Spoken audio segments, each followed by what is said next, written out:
This conference will now be recorded. अद्य सोमवासरः अथवा इन्दुवासरः अश्विन कृष्ण द्वितीया दिनांक 2 नवंबर 2020 चरक चिकित्सा सरक सूत्र समाध्याय 27 जलवर्ग शंखं चक्रं जलपान दशदमृतघटं चारुदौर्भिश्चतुर्भिः सूक्ष्मस्वच्छातिरुद्यां शुकपरिविलसन् मौलिनं भोजनेत्रं कालाम्भोदोज्ज्वलाङ्गं कटितटविलसत् चारुपीताम्बराढ्यं वन्दे धन्वन्तरिं तं निखिलगदवनप्रौढदावाग्निलीलम् प्रौढदावाग्निलीलम् ब्रह्मणो हि समारब्धाम् आत्रेयाद्येषु पूजिताम् अस्मदाचार्यपर्यन्तां वन्दे गुरुपरम्पराम् आयुर्वेदरतं वन्दे माधवाख्यं महागुरुम् आयुर्वेदामृतं सर्वं शिष्येभ्यो यः प्रदत्तवान् द्रष्टाज्ञानी दृष्टकर्मा कृतकर्मा तथैव च अध्यापको भिषक्श्रेष्ठो महान् संशोधकस्तथा गुणैरेतैः समुदितैः यः कार्यं प्रतनोति सः समृद्ध्यर्थं हि कार्यस्य वयं नु प्रयतामहे सरस्वत्यै नमो यस्याः प्रसादात् पुण्यकर्मभिः बुद्धिदर्पणसङ्क्रान्तं जगदध्यक्षमीक्षते आत्रेयं प्रथमं वन्दे आयुर्वेदजगद्गुरुम् आयुर्वेदामृतं सर्वं गृहीत्वा हि सुरेश्वरात् अग्निवेशादिकेभ्यो यत्प्रेक्षितं सप्तमः प्रथमं तन्त्रकर्तारम् अग्निवेशं नमाम्यहम्।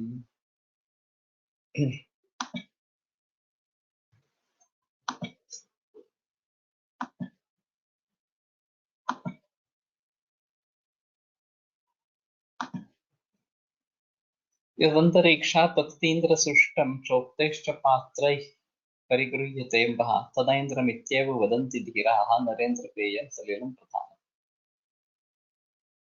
तर्हि यत् अन्तरिक्षात् पतति इन्द्रसृष्टं यत् अन्तरिक्षात् पतति उक्तैश्च पात्रैः परिगृह्यते अम्बः यच्च यानि पात्राणि उक्तानि तेषु पात्रेषु परिगृहीतं यत् अम्बः जलः तदैन्द्रम् इत्येव वदन्ति धीराः तदपि ऐन्द्रमेव इति धीराः वदन्ति नरेन्द्रपेयं सलिलं प्रधानम्। तर्हि राजभिः अथवा राज्ञैः नृपतिभिः एतत् पेयम् इदं प्रधानं सलिलं तो जो अंतरिक्ष से नीचे आया हुआ है इस प्रकार का और जो पात्र बताए गए उनमें जिसका संचय किया गया है उसको ऐन्द्र जल ही कहते हैं और वो राजाओं के लिए प्रधान सलील इस प्रकार का है तो राजाओं को लिए सेवन करने के लिए सबसे अच्छा इस प्रकार का है। ईषत् कषाय मधुरम सुसूक्ष्मं विशदं लघु अरूक्षम अनभिष्यन्ति सर्वं पानीयम् उत्तमम्। तो सभी जो पानीय है सभी पानी है वो ईषत् कषाय मधुर सुसूक्ष्म विशद लघु अरूक्ष और अनभिष्यन्ति रूक्ष भी नहीं है और अभिष्यन्ति भी नहीं है इस प्रकार का पानीय जो है वो उत्तम पानीय इस प्रकार का बताया गया। गुरुभिष्यन्ति पानीयं वार्षिकं मधुरं नवम तनुलघु अनुभष्यन्ति प्रायश्चरति वर्षति।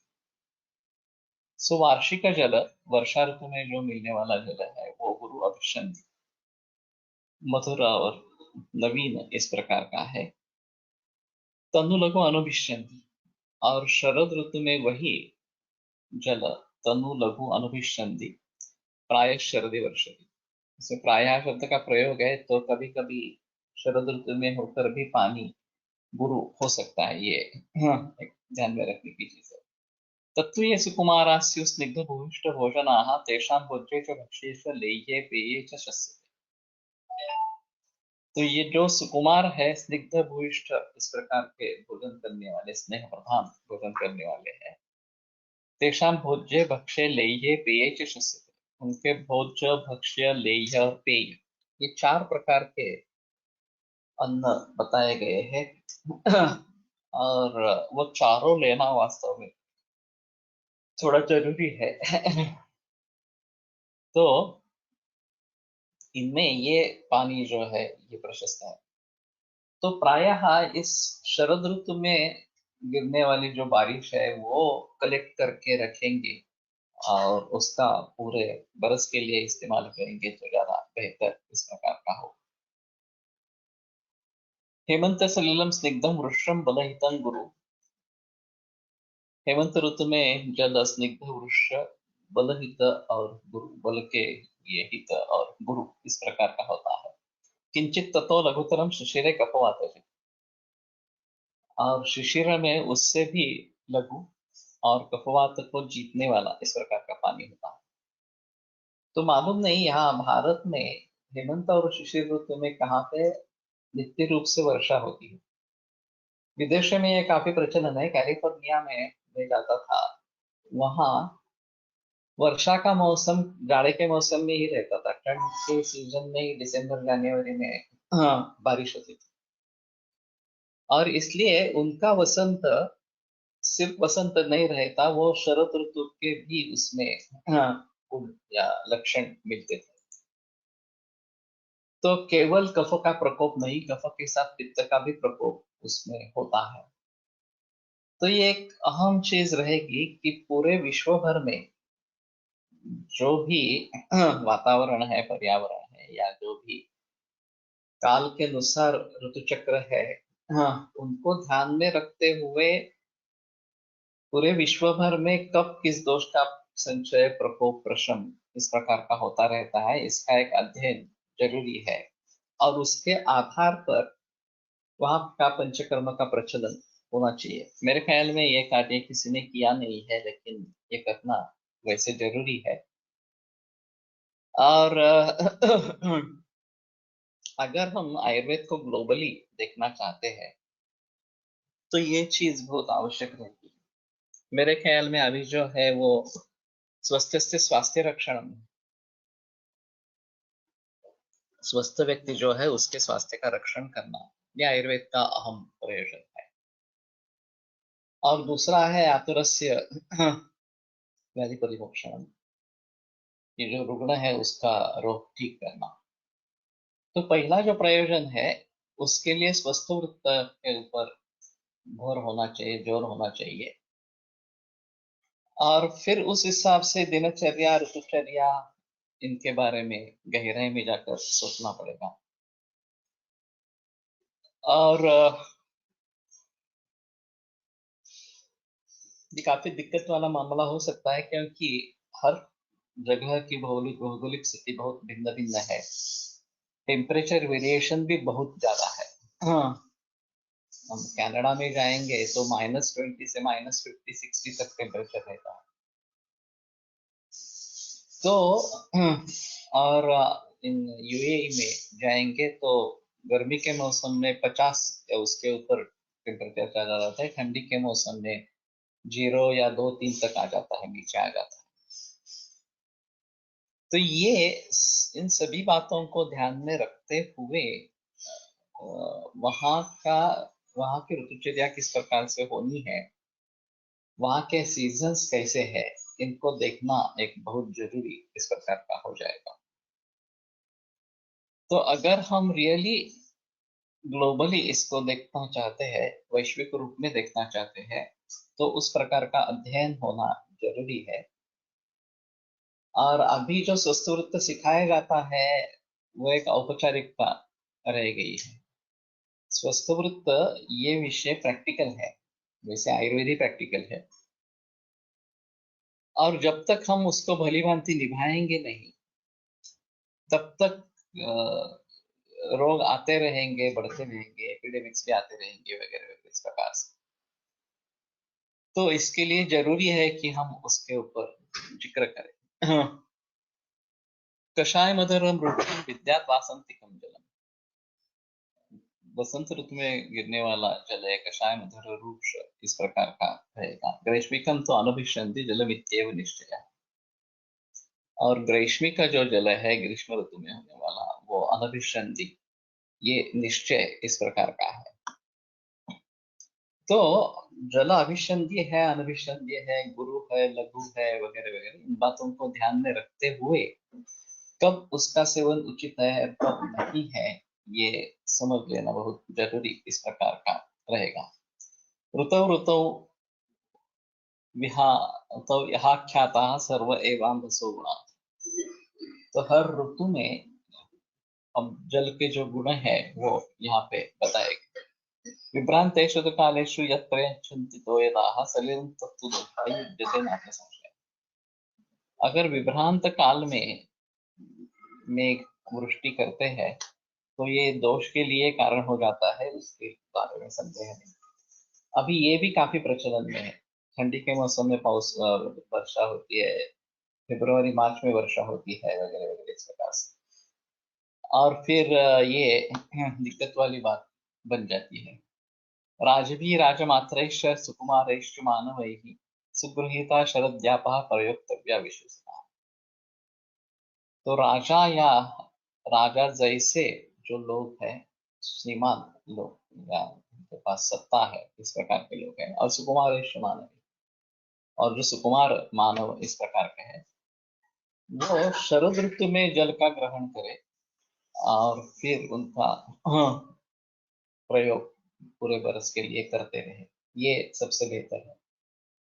तो अगर हम इस प्रकार से ये कलेक्ट करने की कोशिश करते हैं जल, तो बेहतर ऑप्शन है कि शरद ऋतु में उसके बारे में जिक्र करें और फिर उसका प्रयोग पूरी बरस के लिए करते रहे। तो ये बात ध्यान में रखनी होगी कि कैसे वो हम संचय इस ऋतु में कर सकते हैं, उसके बारे में थोड़ा सोचना पड़ेगा।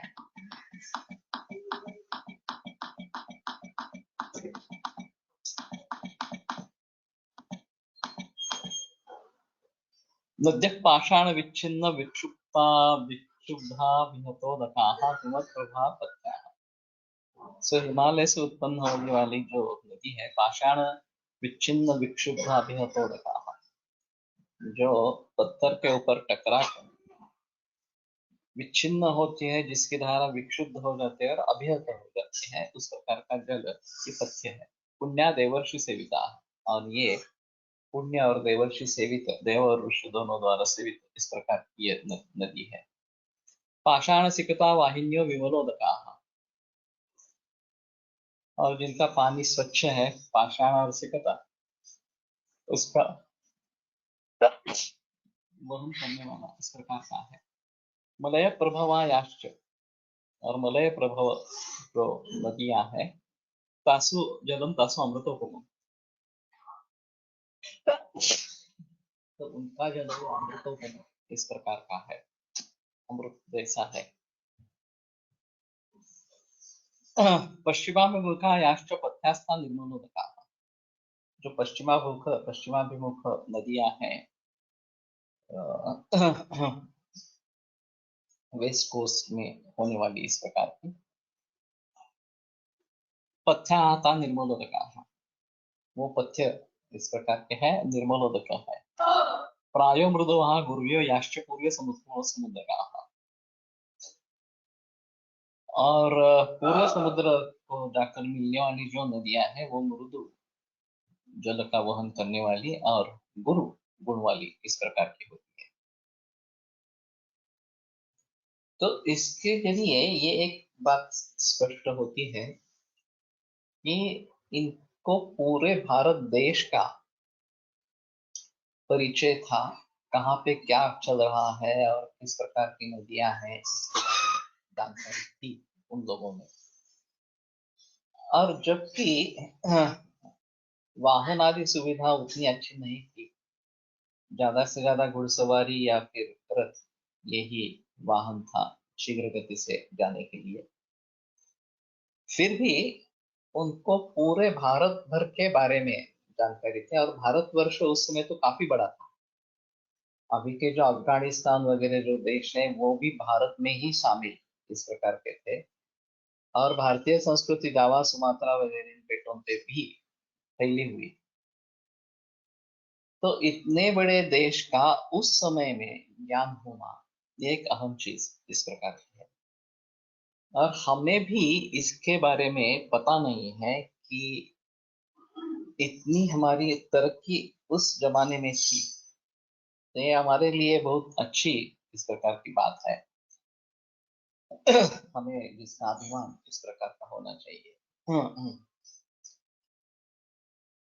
और फिर उसके बारे में बहस कैसी होगी, क्या होगी, ऐसा थोड़ा सा देखना पड़ेगा। इतना ही है कि स्पष्ट रूप से जैसे यहाँ पे निर्देश है वैसे बाकी सभी ग्रंथों में निर्देश है या नहीं है, इसके बारे में थोड़ा देखना पड़ेगा।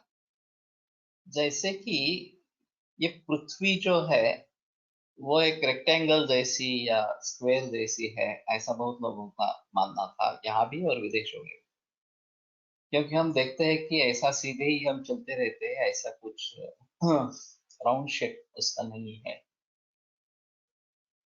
लेकिन ग्रह गतियां जब बताई गई है, गुरु इस मार्ग से भ्रमण करता है, शुक्र इस मार्ग से भ्रमण करता है, वगैरह वगैरह इस प्रकार से। और वो तो काफी दूर है, लेकिन चंद्रमा तो हम देखते ही है और उसको गोल इस प्रकार का है। या ऐसा नहीं है कि स्क्वायर वगैरह ऐसा कुछ आकार नहीं है, तो राउंड शेप इस प्रकार का है। तो सापेक्षतावाद जो बताया जाता है कि सूर्य स्थिर है और वो सभी ग्रह उसके इर्द गिर्द घूम रहे हैं, ये जो सिद्धांत आगे रखा गया वो वास्तव में किसी भी सूझने व्यक्ति के लिए होना जरूरी था।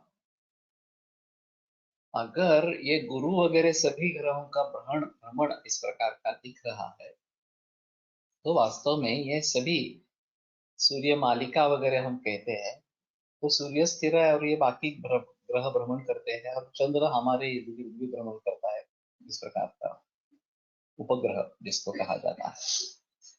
और चंद्र का आकार अगर गोल है तो बाकी ग्रहों का भी आकार इसी प्रकार का होना जरूरी है। उसके बजाय गतिमत वो हो ही नहीं सकेगा।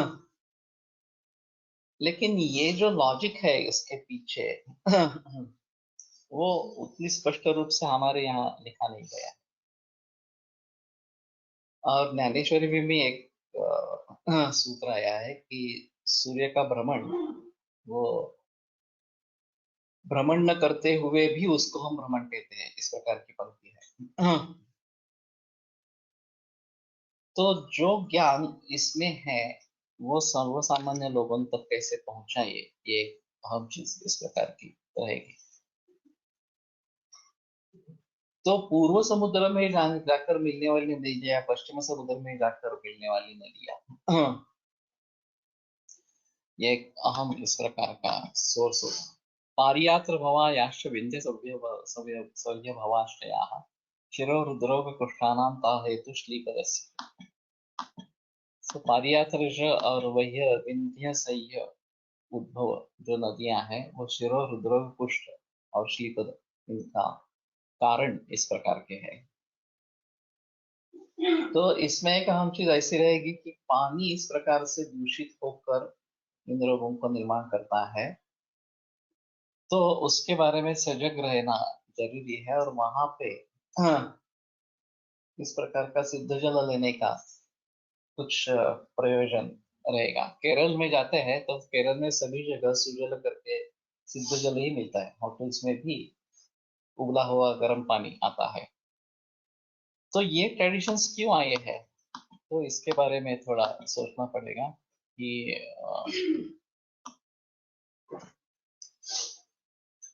वहाँ के जल के गुणधर्मों को विपरीत करने के लिए ये जरूरी इस प्रकार का रहेगा।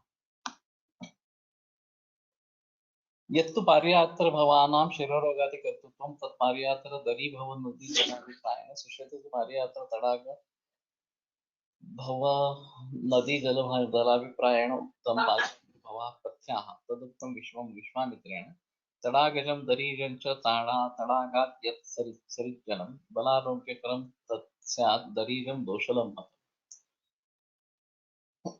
ये पारियात्र क्या है इसके बारे में कहाँ बताया नहीं गया है। और दरी जो ऐसा नीचे गिरने वाला इस प्रकार का जो जल है वो इस प्रकार का है, ऐसा कहना है।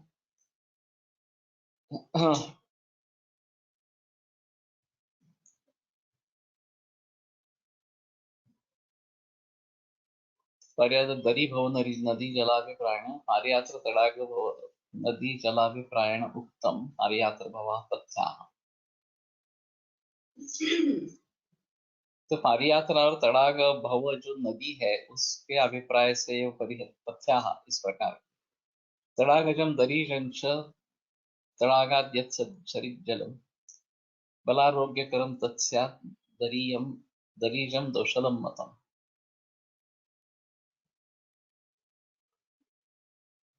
तो उसमें से अगर नदी बहने लगती है तो वो पथ्य होता है, और केवल दरी में स्थित इस प्रकार का जो है वो दोषल इस प्रकार का है। प्रायोग्रहणात् पूर्वक समुद्र गमने भी गांगम पथ्यम भवति किंवा यथोलक्षण हिमालय भवत्वादेव गांगम जलम पथ्यम पारियात्रादयाः पर्वताः स्वनाम प्रसिद्धाः। स्वनाम प्रसिद्ध पारियात्र पर्वत है, कहाँ है देखना चाहिए इसके बारे में। तो हमें इसके सभी के बारे में जानकारी होना एक जरूरी है, और उस जमाने में लोगों ने इसके गुणधर्मों के बारे में कैसे निश्चय किया, ये एक अहम चीज इस प्रकार की है। वसुधा कीटक सर्पाकु मल संदूषितोदकाः वर्षा जल नवहा नद्यः सर्वदोष समीरणाः। तो वसुधा, ये जो पृथ्वी है, कीट सर्प आखू इन सभी के मल संदूषित उदका, इससे जिनका पानी संदूषित इस प्रकार का हो गया है। वर्षा जल वहा नद्य, और वर्षा ऋतु में जो बहने वाला पानी है, सर्वदोष समीरणा, वो सभी दोषों को निर्माण करने वाली, प्रोत्साहन देने वाली इस प्रकार की है। वापी कूप तड़ागोत्स सरक प्रस्रवणादिषु, तड़ागोत्स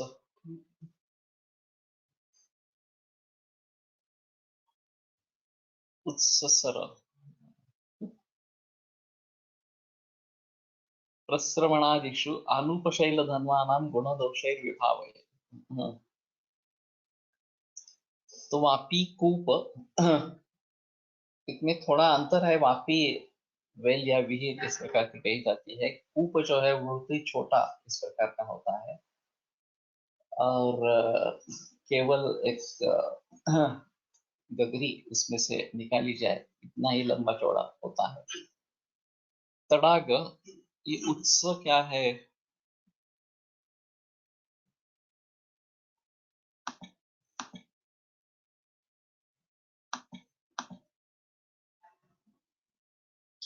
हाँ,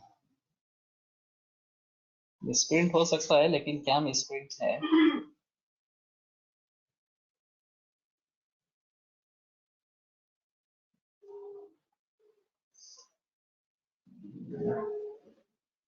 नहीं बता सकते हैं। दूसरा कोई पार्ट है क्या, देखना चाहिए।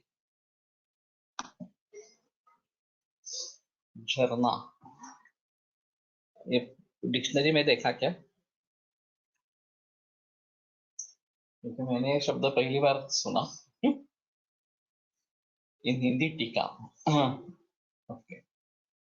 सरहा, सरोवर, प्रस्रवणादिषु, और ये जो निर्जर वगैरह इस प्रकार के है। अनुपशैल धनवाना, उत्सर्जित होने वाला जल लोनार सरोवर जैसा।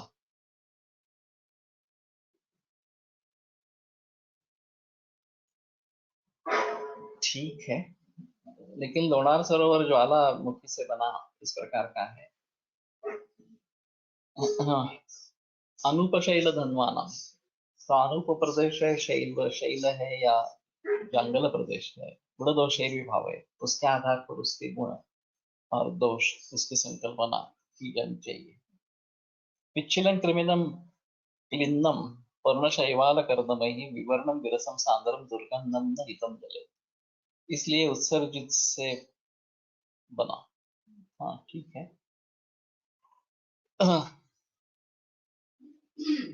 सो जो पिच्छिल है कृमि से युक्त है, क्लीन है, पिच्छिल और क्लीन दोनों बताए गए हैं। पर्णशैवाल कर्दम, पर्णशैवाल और कर्दम इसके जरिए विवर्णम विरसम सांद्रम दुर्गंधम जलम न हितम, इस प्रकार का जो जल है वो हित नहीं है। विश्रम त्रिदोषम लवणम अम्बुयत वरुणालयम इत्यम्बुवर्ग प्रोक्तोयम अष्टमस्सु विनिष्ठितः।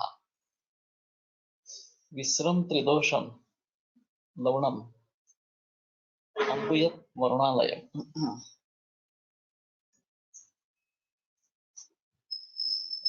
वरुणालय वाप्यादया अनुपदेशे धन्वन् हिमालयात् पर्वतेषु च भवेयुः ततश्चानुपजना।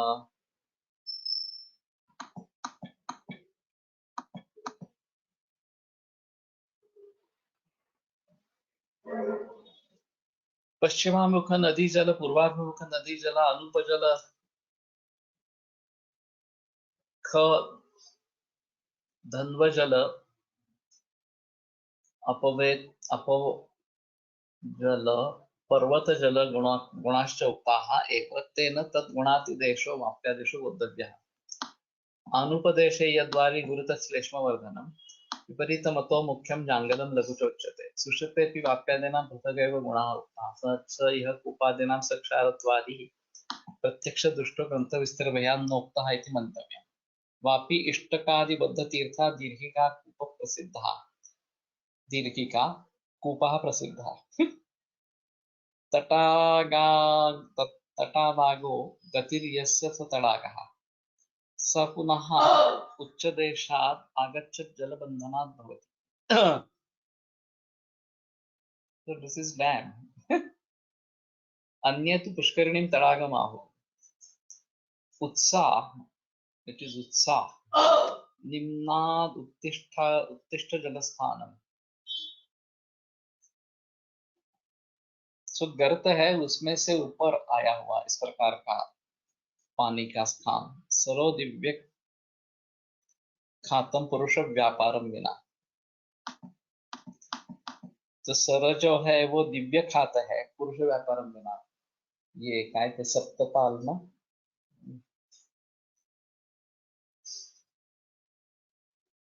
कुठलं ते फेमस डेस्टिनेशन? हाँ नैनीताल। नैनीताल जो है पर्यटन का क्षेत्र है। हाँ, और उसमें सप्तताल इस प्रकार के जो नेचुरल इस प्रकार के हैं, और दो बड़े ताल है और बाकी छोटे छोटे ताल इस प्रकार के हैं नैनीताल। तो ये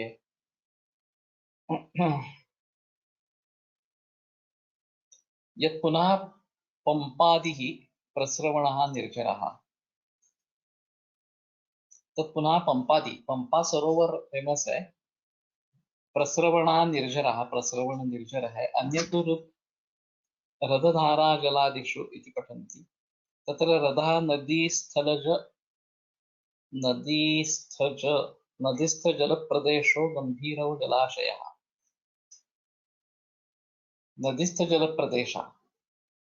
अगर जल प्रदेश है और गंभीर जलाशय है।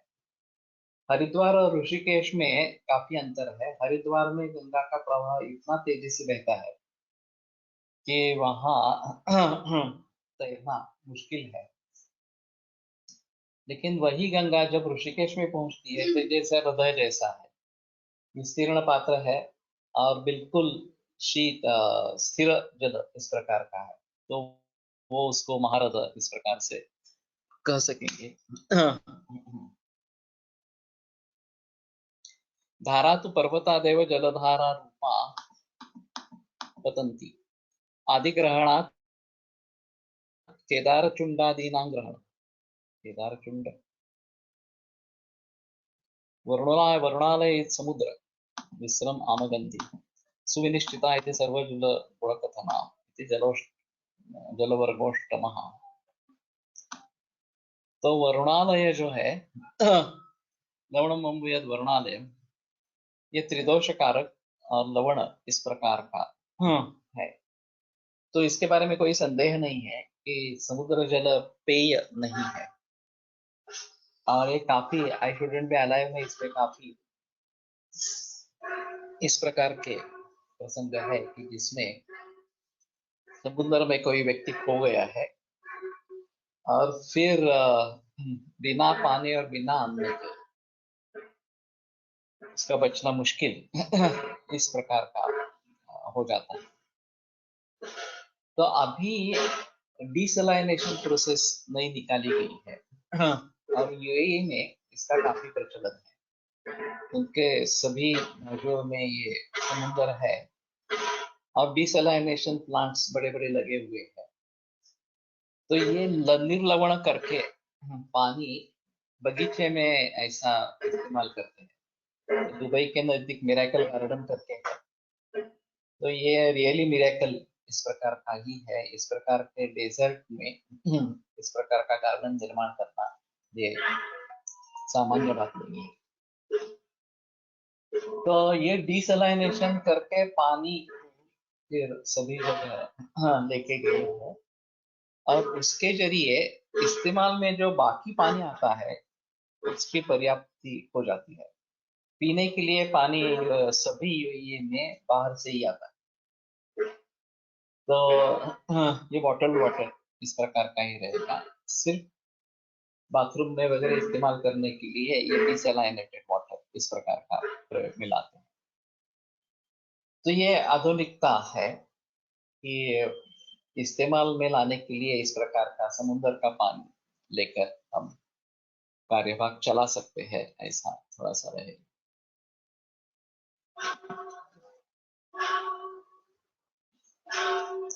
अथ घोरस्य वर्गः स्वादुशीतं मृदुस्निग्धं बहलं श्लक्ष्णपिच्छुलं गुरुमन्दं वसन्नं च गभ्यं दशगुणं तया। तो गोक्षीर 10 गुणों वाला इस प्रकार का है। यहाँ एक बात ध्यान में रखनी बहुत जरूरी है कि ये जो गोक्षीर कहते हैं तो वो देसी गाय का ही दूध है। जर्सी गाय का दूध का यहाँ कहीं भी संबंध नहीं। तो ये बात पक्की ध्यान में रखनी है कि ये सब देसी गाय के दूध के ही गुणधर्म है। जर्सी गाय के दूध के बारे में सोचना काफी मुश्किल इस प्रकार का है, लेकिन वो डेविल इन द मिल्क की जो डॉक्टर वुडफोर्ड की किताब है, अमेजन पे अवेलेबल है, उसमें इसके बारे में काफी बहस की गई है। और वो जर्सी गाय का दूध कैंसर, ऑटिज्म और डायबिटीज टाइप 1 इसका कारण है, ये वहां पे उन्होंने सिद्ध करके दिखाया। स्वादु शीत मृदु स्निग्ध बहल श्लक्ष्ण पिच्छुल गुरु मंद प्रसन्न, ये 10 गुण तो गाय के दूध के बताए गए हैं। तो देवं गुणम एवं जहाँ सामान्य, और ओज के भी यही गुण है और इसलिए वो ओज का वर्णन करता है। ये एक अहम चीज इस प्रकार की कि ओजस तेजो धातु नाम शुक्रांता नाम परम स्मृतम, ओज जो है वो सभी शुक्रांत धातुओं का तेज इस प्रकार का है, सार है उसका। तो दूध डायरेक्टली उस ओज को बढ़ा देता है क्योंकि दूध के गुण और ओज के गुण समान इस प्रकार के हैं। और वैसे ओजो वृद्धो भी देह से तुष्टि पुष्टि बलोदय, ओज बढ़ने पर तुष्टि पुष्टि बल ये बढ़ जाते हैं इस प्रकार से। तो मानसिक असमाधान, तुष्टि, ये जो बताया जाता है कि किसी भी तरीके से समाधान नहीं है, सेटिस्फैक्शन नहीं है, वो अगर पाना है तो ओज की वृद्धि होना जरूरी है। या वास्तव में हमारे जीवन में ऐसी घटनाएं हो कि जिससे हमें समाधान इस प्रकार का होगा। और बहुत छोटे छोटे जितों को लेकर असमाधान की भावना रहती है और उसके लिए एक मन को शिक्षा देने की ही जरूरत है। और इसमें ऐसा रहता है कि निगेटिवली सोचने के बजाय पॉजिटिवली सोचे। क्या बुरा हुआ है या जिससे मुझे दुख हो रहा है, उसके बावजूद उसमें सुख देने वाले भी भाव रहते हैं, तो मैं उनके ऊपर ज्यादा ध्यान दूं तो मैं सुखी हो जाऊंगा। मैं केवल दुख देने वाले भावों को ही देखता रहूंगा तो मुझे दुख ही होगा। तो इसलिए ये एटीट्यूड इज एवरीथिंग, देखने का जो तरीका है वो बदलना बहुत जरूरी इस प्रकार का है। और वो लोग नहीं कर पाते हैं। उसी चीज को बार बार देखते रहते हैं कि जिससे दुख होता है, और फिर कहते हैं कि मेरे जीवन में सिर्फ दुख ही दुख है, बाकी कुछ है ही नहीं इस प्रकार से। तो शायद ये भावना ओज बढ़ जाए तो बदल जाएगी, जो तुष्टि मानस की होगी ओज वृद्धि होने के बावजूद, होने के बाद, तो उससे ये सेटिस्फैक्शन की भावना बढ़ सकती है, देखने का तरीका बदल सकता है। तो इसलिए ये जरूरी है कि तदगुण गुणम एवं जहाँ सामान्य विवर्तते, तो उसी प्रकार का गुण वाला ओज है वो सामान्य से उसको वृद्धि करता है और ओज की वृद्धि करता है। प्रवरम जीवनीय आना, और जीवनीय भावों में प्रवर श्रेष्ठ इस प्रकार का है। और जीवन ये रक्त का धर्म है, रक्त का कार्य है। तो वैसे दो अहम चीजें हैं, एक रक्त और एक वात। हाँ, वात दोषों का नेता है और उसके अधीन कफ और पित्त है। और रक्त एक ऐसा दोष्य है जिसको वात जितना महत्व है। तथा न जागंत विकारकारी रक्तौषधत्वेन शिरागति, वो आदि चिकित्सा या पूर्ण चिकित्सा रक्त मोक्षण जो है वो बताई गई है। तो उस बात को ध्यान में रखते हुए ये जीवनीय में प्रवर इस प्रकार का है। और इसलिए दूध का एक अहम महत्व कैंसर जैसे रोगों में है कि एक तो ये लिक्विड होने के कारण हम उसकी क्वांटिटी निर्धारित कर सकते हैं, कितना दूध गया क्या है इस प्रकार से। पचन होने में थोड़ा सुलभ है घना आहार के हिसाब से। ओजोवर्धक है, जीवनीय इस प्रकार का है, और डिप्रेस स्टेट ऑफ माइंड ये जो रहती है उसके हिसाब से खिलाफ काम करने वाला इस प्रकार का है। और रसायन है, प्रशस्त धातु निर्माण करने वाला इस प्रकार का है। तो धातु भी प्रशस्त निर्माण होंगे, उसके जरिए निर्माण होने वाला ओज भी प्रशस्त अच्छा इस प्रकार का निर्माण होगा, और सीधा ओज को भी निर्माण करेगा। दूध धातुओं से परिणत होते जाते, परिणमन करते करते ओज तक पहुंच जाएगा, ये एक चीज है। और सीधा ओज तक पहुंच जाएगा, ये भी एक चीज है। क्योंकि दूध के गुण और ओजस के गुण समान इस प्रकार के हैं। और इसीलिए हम कैंसर के मरीज को केवल दूध पे रखते हैं, उसमें काफी अन्य भी कारण है। दूध उत्तम शुक्रवर्धक भी है, जैसा ओजोवर्धक भी है वैसा शुक्रवर्धक भी है, वृक्ष है इस प्रकार से। तो ऊर्जा देने वाला, स्वस्थ से ऊर्जस करें या तो तदृश्यम तत्रसायनम, तो ये ऊर्जा देने वाला इस प्रकार का है। और इसोफेजियल कैंसर जैसे ऑब्स्ट्रक्शंस वाले रोगों में भी दूध जा सकता है, बाकी घना आहार नहीं जा सकता इस प्रकार से। और हमारा अनुभव रहा है कि अगर 1.5-2 लीटर तक दूध आदमी ले लेता है तो वो निश्चित रूप से बच जाता है। उतना दूध पचाने की क्षमता हो तो डिसीज कितना भी एडवांस हो, मृत्यु नहीं होती, रुग्ण बच जाता है और काफी देर तक जी लेता है इस प्रकार से। तो एक क्षीरमुक्तम रसायनम, ये रसायन इस प्रकार का बताया गया है। महिषीणां गुरुतरम गव्यात शीततरम पया, भैंस का जो दूध है वो ज्यादा गुरु है और शीत भी है ज्यादा, शीततरम पया स्नेहात स्नेहान्यूनम अनिद्राय हितमग्ने हितमत्यग्नेये च तत्।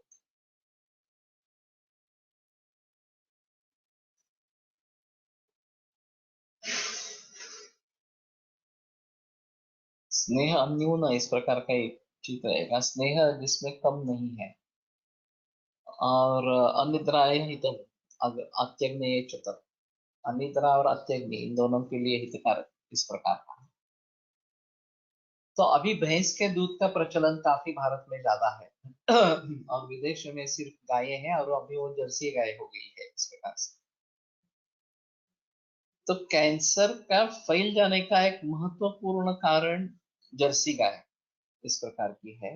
ऑटिज्म भी फैलने का एक महत्वपूर्ण कारण जर्सी गाय इस प्रकार की है। और जितना जल्दी हम इसमें से जग जाएंगे और फिर से देसी गाय का पालन करना आरंभ करेंगे, उतना समाज बच जाएगा। नहीं तो अभी ये बड़े पैमाने पर कैंसर से मौत हो रही है, और मिजरेबल डेथ इस प्रकार की है। तो इससे बच निकलना बहुत जरूरी है। तो अगर देसी गाय का दूध नहीं मिलता है तो ही भैंस का लेवे, लेकिन देसी गाय के दूध के लिए जिक्र करें। और वैसे भी खेती के लिए भी देसी गाय का दूध बहुत अच्छा है, देसी गाय बहुत अच्छी है। Buffalo wool can't be sheathed. Buffalo herself is so ostra that sits in muddy water to cool herself, unlike देसी cow. लेकिन ऐसा है ना, ग्रंथों में जो लिखा है उसको हम टाल नहीं सकते, उसके विरोध में नहीं जा सकते। ये पॉसिबल होगा कि वो उम्र में बैठती है और ज्यादा उष्णता महसूस करती है, लेकिन ग्रंथों के अनुसार अगर शीततरम पया ऐसा बताया गया है कि वो ज्यादा शीत है, ठंडा है, तो उसको मान लेना चाहिए। हम मूल ग्रंथों के विपरीत नहीं समझ सकते हैं। तो हमारे समझने में कोई गलती है ऐसा समझ लेना है। और अगर फिर भी ऐसा होता है कि नहीं, ये अभी का भैंस का दूध ये गर्म है, ठंडा नहीं है, किसी तरीके से हम उसको समझ लेंगे, तो शायद समझ लेना कि ये भैंसों में जो संकर आया है उसके जरिए हुआ हो। मूल हमारे जहाँ जो भैंसे हैं उनका दूध तो ये शीततर इस प्रकार का ही होना चाहिए। और इसमें अननेचुरल प्रैक्टिसेस बिल्कुल नहीं थी। ये अभी पिछले 50 वर्षों में फार्मिंग ये बड़ी इंडस्ट्री हो गई। और फिर उनके लिए अलग अलग खाना वगैरह वगैरह ये सब चीजें प्रचलन में आई। विदेशों में उसको मांसाहार खिलाने भी की कोशिश हुई, मैड काउज ये डिसीज उससे उत्पन्न हुआ। बाद में ये प्रैक्टिस बंद हो गई शायद। लेकिन जो अनैसर्गिक इस प्रकार का खाना है वो उनको इस प्रकार से देना ये बिल्कुल गलत इस प्रकार की बात है। तो इसमें जो संकर हुए हैं वो थोड़ा देखना पड़ेगा। लेकिन जर्सी गाय के बारे में जो बताया जाता है कि सुअर और गाय ऐसा संकर किया गया, तो ये सबसे अहम चीज है कि जर्सी गाय का दूध इतना बेकार, इतना रोगप्रदक क्यों है, उसके बारे में सोचना जरूर रहेगा। अगर दो जातियों के भैंसों का संकर हुआ तो एक मान रख सकते हैं इस प्रकार से, लेकिन अगर दूसरे किसी पशु का भैंस के साथ संकर करेंगे तो प्रॉब्लेम होगा। ऑक्सीटोसिन इंजेक्शन चा भरपूर वापर केला जातो दूध वाढवण्यासाठी, ये तो सही है। और ये अननेचुरल, पूरा अननेचुरल इस प्रकार का, तो उसके बारे में भी सोचना जरूरी हो जाएगा। और अभी महाराष्ट्र में खिला ज्यादा प्रचलन में है, और उसका दूध बहुत ही कम हो गया, इसलिए उसका संकरीकरण किया गया। लेकिन मूल रूप से दूध कम हुआ क्यों, ये सोचने की जरूरत है।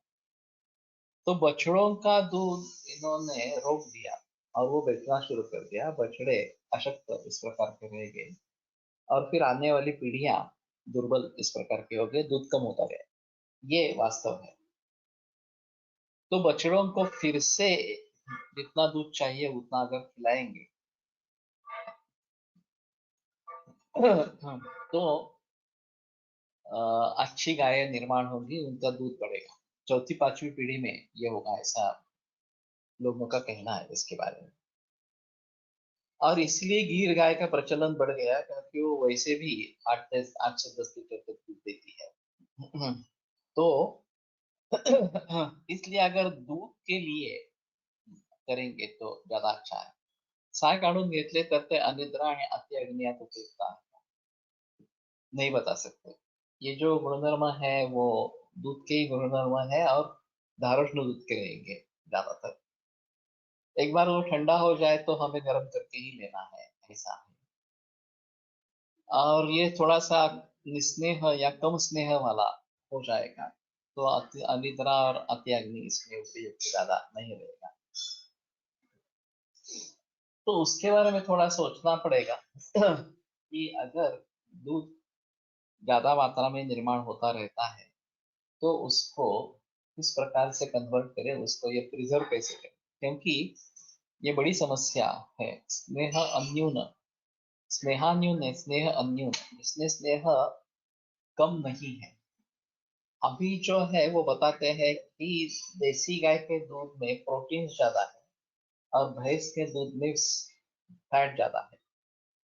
7-8 तक फैट चला जाता है भैंस के दूध में, और गाय के दूध में 3-4-5, ज्यादा से ज्यादा 5, उतना ही फैट रहता है। और वो निर्भर करता है तुम किस प्रकार का खाना उसको खिलाते हो, उसके आधार पर दूध की क्वालिटी कैसे रहेगी। ये विषय रहेगा।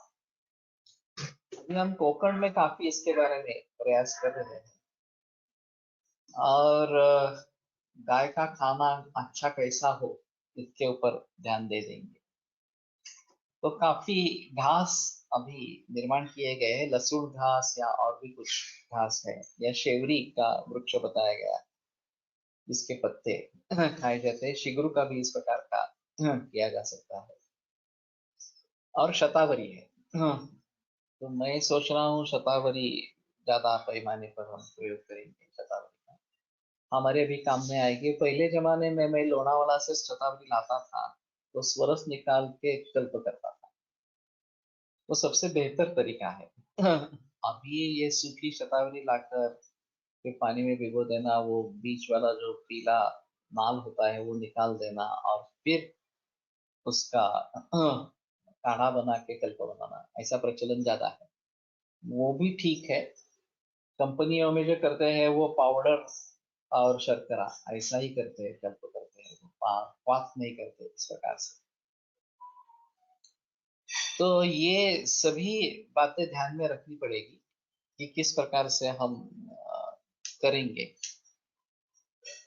और मेरा ख्याल है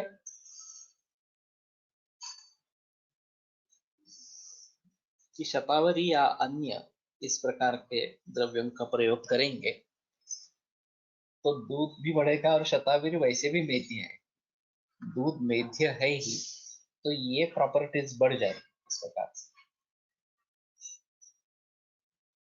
तो और स्तन्य जनन है शतावरी, वो इस प्रकार का, शतावरी जिसको खिलाई गई है उस गाय का दूध ज्यादा स्तन्य जनन इस प्रकार का। तो संस्कार किस प्रकार से हुए हैं, खान पान किस प्रकार का है, उसके आधार पर कैसे गुणधर्म होंगे, ये निश्चित करना बहुत जरूरी इस प्रकार का है। स्नेहान्यूनम अनिताय हितमत्यग्नये च तत् रूक्षोष्णं क्षीर उष्ट्रीणाम ईषत् लवणम लघु शस्त्रम वात कफानाः कविशोकोदराशसा। उष्ट्री क्षीर जो है रूक्ष उष्ण, ईषत् लवण लघु, इस प्रकार का। ये यूएई में मिलता है उष्ट्री क्षीर जो है, कैमल मिल्क। हमें लेने की आदत नहीं है, इसलिए हमें वो अच्छा नहीं लगता इस प्रकार का। लेकिन ये रूक्ष और उष्ण, शतावरी चूर्ण गुरु असेल ना शतावरी कल्पापेक्षा, डेफिनेटली। तो शतावरी चूर्ण तो गुरु है, तो इस प्रकार के चूर्ण का प्रयोग करके जो कल्प बनाया जाएगा वो अलग चीज रहेगी। राजकोट मध्ये एक जण आहे गोपालन करणारा, तो दुभत्या देशी गायींना रोज शतावरी खायला देतो. ये काफी प्रचलन होगा एक्चुअली इसका. हमारे पास सुविधा होनी चाहिए. तो मैं सोच रहा हूँ कि इस प्रकार से करने का. और अगर बंध होते हैं हम खेती का कोई टुकड़ा, इसमें ये तिल लगाएंगे, इसमें ये नाचनी लगाएंगे, और उसमें बंध हो गए उसको सीमित करने वाले, तो शायद उस बंध पर शतावरी लगा सकते हैं, तो मूलियां निकालना आसान इस प्रकार का रहेगा. और वैसे शतावरी अंकुर ये त्याचे तूप 250 रुपये किलोने विकले जाते. वैसे भी 2,500 रुपया किलो ये तो आम रेट है देसी गाय के दूध घी का. 3,000 4,000 पर भाव पर भी बिकने वाले लोग हैं. तो ये बात ध्यान में रखनी होनी चाहिए. और अभी ये लोग सभी क्या कर रहे हैं कि केवल घी से ही जो मुनाफा कमाना है वो कमाना चाहते हैं. Arjun also told to give in रसायन अध्याय आई थिंक. माशपर्म भृता धेनु ये आया है वाजीकरण अध्याय. और ये ग्रंथों में, हमारे ही ग्रंथों में निर्देश है. अर्जुन के बारे में मुझे याद नहीं है अभी ऐसा कुछ रेफरेंस है. लेकिन माशपर्णी हम लगा सकते हैं. और जैसे शेवरी या शिगरू के बारे में बताया उसी प्रकार उसके पत्तों का अगर प्रयोग करेंगे अमूल में, खाना खिलाना है गाय को उसमें करेंगे तो वाजीकरण हो जाएगा. तो उस दृष्टि से थोड़ा अध्ययन करना पड़ेगा. और जो प्रचलन में नहीं है वो थोड़ा प्रचलन में लाने के लिए कोशिश करनी पड़ेगी. अभी मेरे हाथ में फार्म है, गायें हैं, और मैं जरूर इसके बारे में प्रयोग कर सकता हूँ, इसमें कोई संदेह नहीं. तो मैं देखूंगा. तस्मात् स्नेहान्यूनम इति पाठः तेन स्नेहाधिकम इत्यर्थः किंवा स्नेहान्यूनम इति स्नेहपूर्णम इत्यर्थः. स्नेह अन्यून, स्नेह जिसमें कम नहीं है, या स्नेहाधिक इस प्रकार का है. और ये वास्तव में हमारा सभी का अनुभव है कि भैंस का जो दूध है उसमें फैट ज्यादा है, स्नेह ज्यादा इस प्रकार का है. तो रूक्ष वातल जो है इनके लिए अच्छा है भैंस का दूध.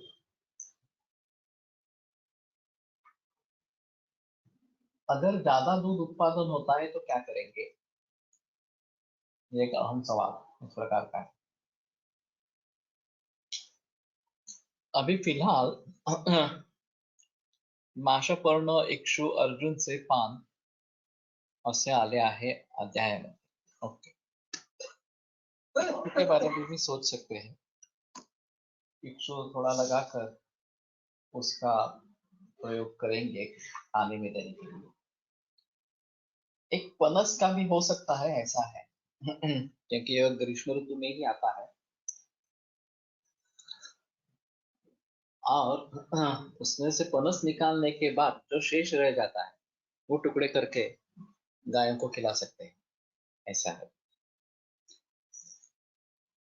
और ये कोकण में होने वाली चीज है पनस जो है वो jackfruit. Arjun is Sandhan so we can use milk for fracture patients. Arjun वाला दूध मिलना मालूम नहीं अभी कोई कर रहा है क्या इस प्रकार का. वैसे संधान वाली बहुत सारी चीजें हैं. और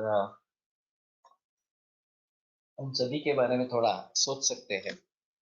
तो जिस प्रकार के संस्कार हम करेंगे वो ज्यादा. इक्ष्वादाम अर्जुनादाम व सांदक क्षीरांच धारिये. ओके. सो इक्षु खाने वाले अर्जुन खाने वाली इस प्रकार की. अभी जो पेंट दी जाती है गाय को उसमें सरकी या कॉटन ब्लीच के द्वारा बनाई गई पेंट ज्यादा प्रचलन में है और वो नहीं देनी है, क्योंकि अभी बीटी कॉटन है जो जेनेटिकली मॉडिफाइड है और उसका असर क्या होगा इसके बारे में किसी को पता नहीं। तो मैंने ये तो टाला है कि ये नहीं देना है, तो उसके बदले में क्या देना है इसके बारे में थोड़ा सोचना पड़ेगा। आटा मिक्स करके एक आता है जिसमें हाँ द्विदल धान्य होते हैं, वो अभी मिले नहीं। और दूसरा मूंगफली की पेंड आती है, वो सबसे महंगी है। ये 3500 रुपये, 35 रुपए किलो सर की है, और वो 55 रुपए किलो इस प्रकार की। तो फिर भी मैंने जिक्र किया कि हम मूंगफली का ही करेंगे प्रयोग। अभी मैं सोच रहा हूँ कि तिल लगाएंगे, और तिल से तेल मिलेगा और जो पेंड रहेगी वो गाय के लिए जाएगी और पूरी ऑर्गेनिक इस प्रकार की ही रहेगी।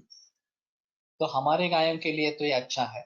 और वैसे तिल काफी आसान है लगाने के लिए और उत्पन्न तिल पेंट पण देतात, वही वही मैं बता रहा हूँ। सरकीमुळे फॅट कंटेंट वाढतो असं म्हणतात। अगर देसी बीज है सरकी कॉटन का, तो मुझे कोई ऐतराज नहीं है उसमें देने में। अभी जो ये बीटी कॉटन आया है वो बिल्कुल गलत है देना। तो अगर पारंपरिक रूप से कॉटन का उत्पादन लिया जाता है तो वो बेहतर चॉइस इस प्रकार का है, उसमें कोई संदेह नहीं रहेगा। नहीं तो तिल या मूंगफली इस प्रकार की कोशिश करेंगे। शायद अभी तो पता नहीं है, जवस और बाकी जो है उमा आपसी, इसके बारे में भी उसकी भी पेंट निकलती होगी या करड़ई कुसुम्ब जो है उसकी भी निकलती होगी। तो हमारे हिसाब में ज्यादा अच्छा नहीं है, लेकिन उसके परिणाम थोड़े देखने चाहिए। तो ये जो सब स्निग्ध पदार्थ है, तो इससे स्नेह बढ़ेगा। हम स्नेह निकाल के देते हैं फिर भी उसमें थोड़ा स्नेह रह जाता है, तो ये स्नेह बढ़ाने के लिए अच्छा है। और प्रोटीन्स को अगर बढ़ाना है, आधुनिक दृष्टि से देखना है, तो थोड़ा सोचना पड़ेगा कि उसमें और क्या दे सकते हैं, लेकिन जो भी देना है वो नैसर्गिक ही खाद देना है। तो मैं थोड़ा माशोपर्ण के बारे में थोड़ा सोचूंगा। और वैसे माशोपर्णी से ही माश मिलते हैं या माश अलग है, ये थोड़ा देखना पड़ेगा। शायद मुझे लगता है कि माशोपर्णी ही माश देने वाली इस प्रकार की है, वेगळी आहे का? रानमुग आणि रानोडी, ते रानोडीत आहेत, हा माशोपर्णी जो है वो। और मुदगज भी है वो रानमुग इस प्रकार के भी विदर्भात व्यवस्थित देतात। तो थोड़ा देखना पड़ेगा। हाँ, अगर हम ये लगा के उसमें जो बीज निकलते हैं उसको काट के, हाँ, और गायों को खाना दे सकते हैं, ये भी एक पॉसिबल इस प्रकार का है। अभी जो तृण निर्माण होता रहता है बहुत बड़ी मात्रा में, उसको काट के